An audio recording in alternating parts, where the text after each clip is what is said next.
First, Mr. Kantrowitz. Thank you, Mr. Chairman. Following up on your comments, sir, last night I kissed my children goodnight, and it's an act that I too often take for granted because we live in the greatest democracy, the greatest country on earth, with all of our economic problems, with our petty political bickering, our social differences. We still go to bed at night without concern of rocket attacks from our neighbors or terrorists taking children from our homes or from our neighborhoods. As Americans, we value life over death, freedom over oppression. We vigorously defend the rights of our opponents to disagree with us. We strain to be fair, compassionate, and just. We don't always succeed, but we try constantly to improve. We usually recognize that our similarities far outweigh our differences. We don't espouse violence as the only means to an end, and we try to be peace-loving even in our differences. To be tolerant of those around us, even when our outlook on many issues may be widely divergent. As part of a civilized society, we are a family, and perhaps we're the largest, most dysfunctional family imaginable, but a family nonetheless, and we protect our own. I consider myself a reasonable, rational, well-educated, moderate person, yet today I feel absolutely outraged. And I want a strong, harsh response from our leaders to the sociopathic killers who hide behind false claims of entitlement.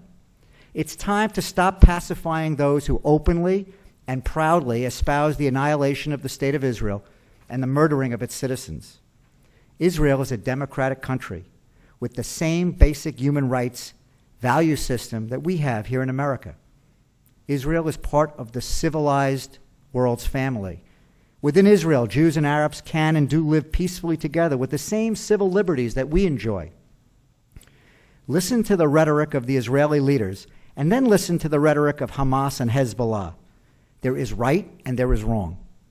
Israel is not only surrounded by those who pledge to destroy it, the terrorists reside within the country's legitimate borders.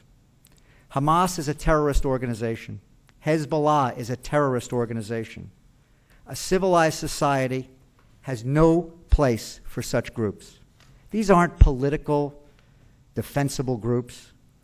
These aren't political parties who have just differing points of view. These are people who kill in the name of God. They praise those who blow themselves up to kill others. They kill innocent children. They oppress their own people and breed hatred and contempt through fear and misinformation.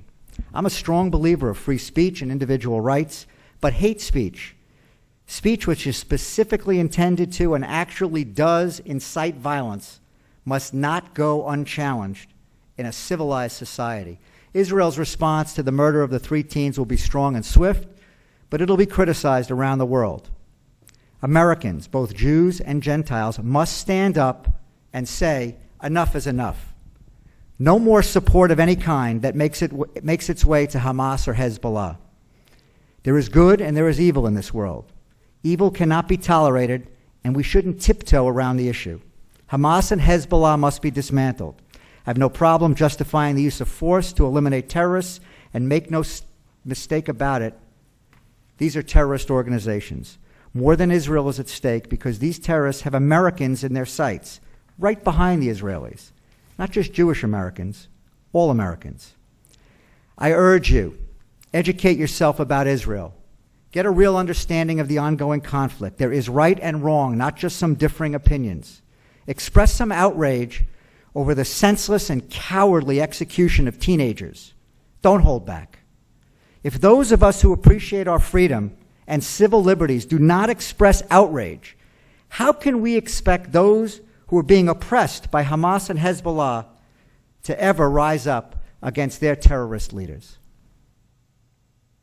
It's unfortunate that we have to honor the memory of 3 young boys who were killed before they even reached their prime.